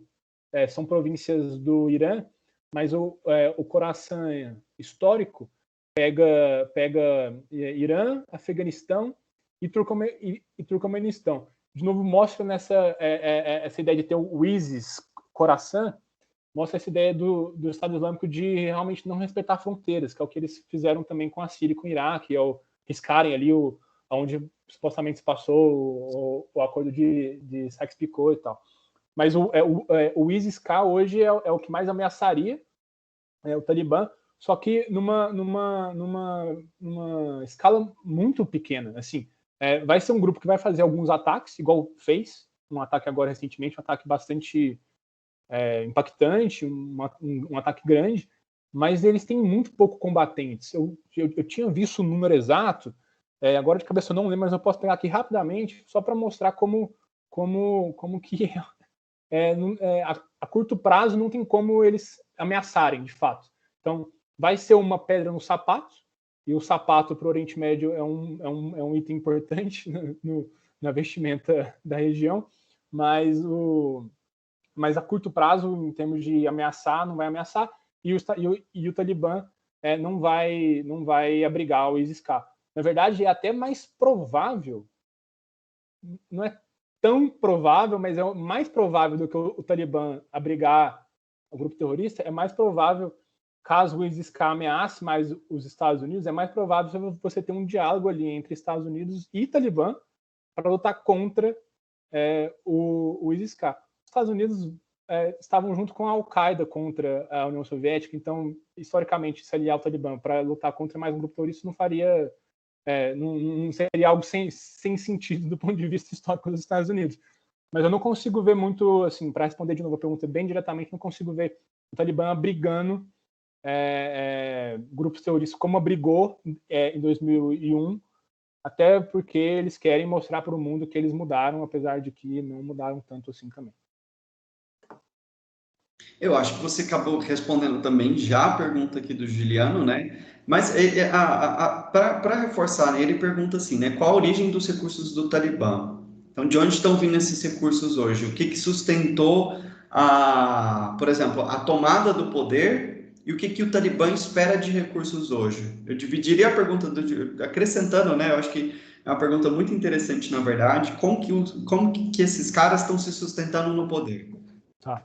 Eu tentei achar aqui rapidamente quantos combatentes o ISIS-K tem, mas é coisa assim, é ridículo. Eu não achei aqui, mas depois eu posso passar se for o caso. Sobre a questão financeira, como eu falei, a principal fonte de recursos do Talibã como grupo insurgente, fora do poder, era justamente o tráfico de heroína. Né? O Afeganistão, estima-se que tem cerca de 85% da produção de heroína no mundo. Então é algo muito relevante. Havia outras formas de obter recursos, como, por exemplo, extorsão. Você conquista ali um povoado, e você faz ali uma extorsão, cobra algum tipo de imposto nos moldes deles e tal. Mas isso deixa o grupo forte como um grupo insurgente, um grupo que ameaça um governo e tal. Como governo, é completamente diferente. Porque uma coisa é você precisar de recursos para bancar uma luta armada, outra coisa é você precisar de recursos para bancar um governo. Tudo que envolve um governo. Tudo, assim, de salário de funcionários até construção de pontes que certamente foram destruídas, de asfalto, de médicos, de hospitais, de tudo, de educação.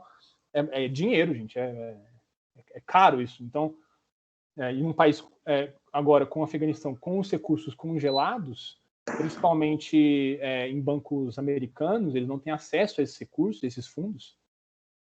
Eles estão numa situação bastante difícil do ponto de vista financeiro. Aí entra a China, né? Aí entra a China, que está nem aí para direitos humanos, está nem aí para democracia, e vê o Afeganistão como um país essencial para o projeto de Nova Rota da Seda, que é essa estratégia chinesa de investimento em infraestrutura em praticamente todos os cantos do mundo. E o Afeganistão, geograficamente, está justamente no meio do caminho da China para o restante do Oriente Médio, para a Europa, enfim. É um lugar que a China gostaria de fazer os seus produtos passarem. Então, a China já se demonstrou mais próxima do Talibã no sentido de reconhecer o governo do Talibã. Olha, vamos te dar um apoio aqui, vamos te ajudar, desde que vocês deixem os muçulmanos da China aqui quietos, e que vocês deixem que a gente invista aqui, que a gente passe a nossa Rota da Seda aqui também. Então, a China vai ser um grande ator nesse sentido, eu acredito. E o discurso do Talibã de querer se, teoricamente, moderar um pouco é justamente para ter um maior reconhecimento internacional. Em 2001, só é reconhecido por Emirados Árabes Unidos, Arábia Saudita e Paquistão. 3 países, então não era nada. Isso 3 países, enfim, não tem um peso local e tal, mas não tem um peso internacional tão grande assim. Então, eles querem obter reconhecimento internacional e para isso eles precisam moderar um pouco o discurso. Eu até vi uma foto de uma universidade em Cabul que tem agora uma cortina que separa homens e mulheres. A gente olha e fala, porra, que loucura é essa, né? Mas 20 anos atrás as mulheres não poderiam nem estar sentadas ali, né? Agora a moderação do Talibã é colocar uma cortina para separar. Se isso vai ser suficiente do ponto de vista da imagem internacional ou não, tem que esperar para ver. É interessante notar que isso traz a rivalidade dos outros grupos islâmicos, né? Porque a Al-Qaeda e o Estado Islâmico, especialmente, né, da região, eles estão levantando isso, né? Olha, esse tipo de concessão a direitos de mulheres é anti-islâmico. Então, o Talibã, na verdade, é aquela coisa, né? Está traindo a causa. Eles têm um dilema aí para resolver, que ser insurgente, o Marcelo falou muito bem, né? Ser um grupo insurgente é uma coisa, né? Lutar uma guerra civil do lado da insurgência é uma coisa, ser governo é outra. E esses dilemas que eles passaram no final dos anos 90, eles agora vão ser potencializados, né? Para a gente encaminhando aqui para o final, né? A gente já temos um horário considerável aqui de conversa. O Eduardo manda uma pergunta também bastante interessante. As intervenções estadunidenses possuem caráter de interesse para os Estados Unidos na região de importância econômica e estratégica. Logo, como o Marcelo falou, a exportação da democracia está somente no discurso. Entretanto, a presença do Ocidente no Oriente Médio manteve a estabilidade dos países ameaçados por grupos extremistas. É possível, então, considerar que a presença dos Estados Unidos é de uma situação de resultado positivo, onde os Estados Unidos ganham no aspecto econômico e os países desestabilizados ganham pela manutenção da estabilidade pelos Estados Unidos? Qual que é o trade-off dessa relação?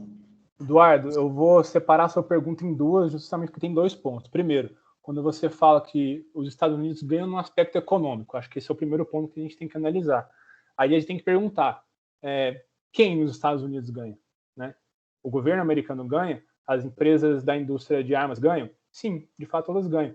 Mas quando você vê, por exemplo, todo o orçamento que é colocado em defesa nos Estados Unidos e, em contrapartida, todo o não orçamento que é colocado em saúde, por exemplo, nos Estados Unidos, tem, sei lá, $1 trilhão de orçamento para defesa e nada, quase nada para saúde. Então, assim, para a população em si, que o cara que paga o imposto ali, aquele americano médio do interior do Tennessee e tal, paga o impostinho dele, para ele eu não sei se é positivo. Agora, sem dúvida, você tem ali vários grupos que ganham com a guerra. Isso acontece com frequência. Até mesmo políticos com relações com esses grupos. Então, tem algum lado nos Estados Unidos que ganha, outros lados que podem perder. Agora, sobre a segunda parte da pergunta, se os países desestabilizados ganham pela manutenção da estabilidade pelos Estados Unidos, aí a gente tem que separar também. Quais países? A Arábia Saudita certamente ganha. A Arábia Saudita tem um respaldo enorme dos Estados Unidos que garante ali certa estabilidade do governo, do regime e tal. Você não vê protesto na Arábia Saudita. Você vê um ou outro protestinho ali na região onde tem uma presença de xiitas e tal, ali, que é justamente região rica em petróleo, mas rapidamente é abafado. Não acontece. Na Arábia Saudita não tem. Então, assim, para a Arábia Saudita, sim, é interessante. Agora, quando a gente olha para a Síria, a presença dos Estados Unidos na Síria ajudou a Síria? Não acho que ajudou. Inclusive, acho que até desestabilizou, porque os Estados Unidos, pelo contrário, eles apoiaram grupos de oposição ao governo do Assad. Então, do ponto de vista do governo da Síria, não acho que foi interessante ter a presença dos Estados Unidos ali. Então, aí tem que, de novo, separar quais países. Para alguns, sim, de fato, a presença dos Estados Unidos é interessante, ajuda e tal, tem um respaldo. Agora, para outros, que são justamente esses países mais do eixo do mal aí e tal, a Síria também agora entrou, Irã, Iêmen, Líbia, meu Deus do céu, os Estados Unidos invadiram a Líbia, acabaram com a Líbia. Pô, não acho que para esses países foi uma relação positiva, não. Para alguns, sim, para esses, não. Não, perfeito, Marcelo. Bom, pessoal, eu vou encaminhar o nosso evento aqui para o final, né? Danilo, pode falar. Eu queria só falar uma coisa. A gente não falou disso em nenhum momento, que eu acho que é importante a gente falar. Eu concluo isso aqui rapidamente, que é a questão de refugiados. A tendência é que haja alguma crise, a gente não sabe se vai ser nas mesmas proporções de 2015, e de novo, né? Porque crise quando chega na Europa, porque na verdade os refugiados estão ali se refugiando nos países da região por muito tempo, mas não tem grande repercussão e tal. Mas quando chega na Europa, a repercussão midiática e tal. Mas assim, deve ter algum tipo de crise. Primeiro, já está tendo, inclusive, nos países da região, principalmente Paquistão e Irã, que são fronteira, né? E aí depois, fazendo um caminho ali, fazendo a Rota da Seda a pé, a gente chega na Turquia, que faz fronteira com o Irã, mas a Turquia já está colocando barreiras ali na fronteira para tentar evitar uma imigração em massa ali de afegãos rumo à Europa, porque a Turquia justamente é o meio do caminho para chegar à Europa. Mas, inevitavelmente, alguns vão passar. Não tem como segurar tudo. E aí, uma vez na Turquia, a Turquia, de novo, igual foi há alguns anos, vai usar isso como uma arma para negociar com a União Europeia. No seguinte sentido, União Europeia, você me dá um dinheirinho aí e eu seguro o pessoal aqui. Mas se você não me der um dinheirinho, eu vou liberar tudo. Aí vocês que se virem aí. Mas mesmo se der o dinheirinho e a Turquia segurar um pouquinho, alguns de novo vão passar. Sempre vai passar. Sempre vai passar. Aí de novo é só tentar mensurar qual que vai ser o impacto. Se vai ser tão grande igual foi em 2015 ou não, quando a Turquia literalmente abriu a porteira e depois, quando recebeu o dinheirinho, ela fechou um pouco a porteira. Mas vão chegar alguns refugiados. E aí, de novo, a gente vai ter aquela situação, claro, dependendo de qual vai ser a dimensão disso, mas de movimentos anti-imigração, de xenofobia, de nacionalismo, etc., com reflexo em eleições. A gente vai ter agora, em 26 de setembro, uma eleição importantíssima. Talvez, assim, em termos de eleição, só é menos importante no mundo do que a eleição dos Estados Unidos, porque na China não tem eleição. Então, que é a eleição na Alemanha. A Merkel vai deixar o poder, ela está desde 2005, não é candidata à reeleição. Coisa de 10 dias, assim, a gente vai ter o resultado. E a questão dos refugiados afegãos já está no debate, porque o candidato da Merkel disse que não vai aceitar e tal, e ele está caindo nas pesquisas, né? E a Merkel, lembrando que aceitou bastante lá em 2015 e tal.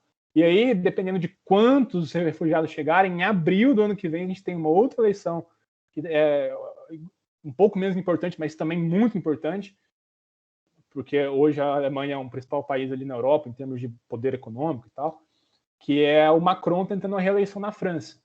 E na França tem um movimento também muito grande de hoje tá muito forte essa questão de migração, do Islã. O Macron com uma postura que alguns países muçulmanos não gostam.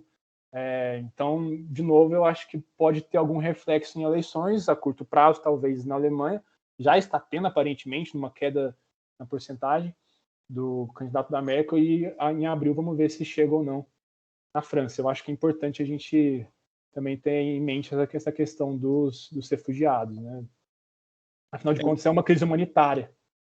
Você fala dessa questão da crise, né? Ela se torna uma crise internacional quando chega na Europa. Eu estava até buscando os dados, né? Na verdade, há 2,2 milhões de refugiados afegãos no Irã e no Paquistão, já desde os conflitos do final dos anos 70, né? Então, os dois países vizinhos ali, né? Que compartilham, inclusive, do ponto de vista da religião, e no caso do Paquistão também tem essa perspectiva do compartilhamento ali da perspectiva étnica, né? Os Pashto se refugiaram no Afeganistão, e é dentro desses refugiados afegãos Pashto que no Paquistão que se criou, por exemplo, os talibãs. É importante notar isso, né? Então, isso é um problema, na verdade, que tende a crescer. Né? Danilo, peguei um dado aqui só para mostrar os países com mais refugiados afegãos no momento. Né? Paquistão disparado, Irã, terceiro é a Alemanha, depois Turquia, Áustria, França, Grécia, também está ali no caminho, Turquia e tal, Suécia, Suíça e a Índia. Então esses são os principais países que recebem refugiados afegãos. Ou seja, na Europa, o primeiro que destaca aí é a Alemanha, que tem eleição agora. Uhum. Não. Bom, pessoal. Inclusive, já tem refugiado afegão chegando e ficando em bases que os Estados Unidos têm na Alemanha. Tem a OTAN, né? E aquelas bases que estão superlotadas, né? Exatamente. Bom, pessoal, tem muita coisa aqui no livro, tá? A gente fez uma conversa aqui sobre alguns dos aspectos, tinham várias coisas, né, que a gente poderia marcar momentos distintos. Eu realmente, assim, deixei de fora muita coisa do que está aqui no livro, tá, Marcelo? Que eu queria ter te perguntado. Um dos capítulos que eu acho interessante aqui, até a forma como você elabora a pergunta dele, né? O conflito entre Israel e Palestina tem solução. Então, tem questão de Israel e Palestina, tem curdos, tem material aqui sobre Primavera Árabe, tem muita coisa que realmente é contraproducente a gente trazer aqui numa conversa de 1h30, mais ou menos, né? A gente não conseguiria absorver tudo, mas eu acho que o saldo é bastante positivo no sentido da gente ter conseguido olhar, e agradeço bastante o Marcelo por ter feito esse olhar muito longo do ponto de vista histórico, do ponto de vista humano, do ponto de vista político, das fronteiras, das dinâmicas que acontecem no Oriente Médio e que nos ajudarão aí bastante a acompanhar os próximos passos do que acontece na região e a incentivá-los e incentivá-las a se interessarem aí pelo Oriente Médio. A Ludmila está pedindo aqui seu Instagram, tá, Marcelo, para acompanhar o seu trabalho. _ Marcelo Mariano. Vamos lá. Deixa eu ver aqui. Estou postando cada vez menos, mas tudo bem, eu vou postar mais, eu prometo. Danilo, achei aqui o dado que eu queria achar. O ISIS-K tem uma estimativa de 1.500 a 2.200 militantes. Isso não é nada, gente. Nada. Cerca de 2.000. Então, assim, não vai ameaçar, mas vai criar algum probleminha ou outro. Né? Não, atentados terroristas, eles terão a capacidade para fazer, né? Grupos, lembrando, fundamentalistas religiosos. Eles fazem barulho e eles causam um estrago. Ok? Bom, Então, Marcelo, muito obrigado mesmo pela participação aqui no evento. Queria chamar o Juliano aqui de volta, tá por aí? Para fazer o encerramento, o CA organizou e... né? Enquanto o Juliano não chega, só também agradecer, Danilo, Juliano, todo mundo que ficou aqui até o final. Eu gostei bastante dessa conversa nossa. Agradecer também a quem fez perguntas. E só lembrar mais uma vez que o livro tá aqui, ó. Eu acho que ele fica com a letra ao contrário, né? Mas tá aqui o livro. Não, tá. Não dá pra ler. O meu tá em pessoal, Anápolis, gente. É porque para mim aqui tá muito pequenininho o meu quadrado, então não consegui ver direito, né? Problema de quem usa óculos. Mas só lembrando que quem quiser o livro, quem tiver interesse, pode procurar o Juliano, que ele... Isso se for de Goiânia, né, tá, gente? Se for de algum outro lugar, pode ir lá na Amazon, que você compra na Amazon. Se for de Goiânia, pode procurar o Juliano, que ele vai depois me passar quantos livros são, se tiver interesse ou não e tal. Aí eu passo para ele, a gente faz a logística via Juliano. Depois faz um descontinho, camarada. O que? Eu não entendi? Aí você faz um descontinho, camarada. Então, aí o que acontece? Na Amazon, você paga o frete. Com o Juliano é sem o frete, né? O Juliano é quase o Jeff Bezos do Cerrado nesse sentido aqui. Pra você ver aqui como é que é, né? É importante. Então podem procurar ele, quem tiver interesse, que é só R$29,90, gente. É baratinho. Queria agradecer ao professor Danilo, foi incrível esse evento, essa transmissão de conhecimento que vocês passaram pra gente. Obrigado, Marcelo, ex-aluno, o que me motiva mais também, depois que eu formar. Queria agradecer, de verdade, foi muito bom, foi uma honra ter vocês aqui com a gente, ter vocês nesse evento. E, como eu já falei antes, né, eu tô muito feliz em estar com vocês aqui, de verdade. E é isso. Obrigado. Vou encerrar a gravação aqui. Obrigado, pessoal. Eu acho importante mostrar isso,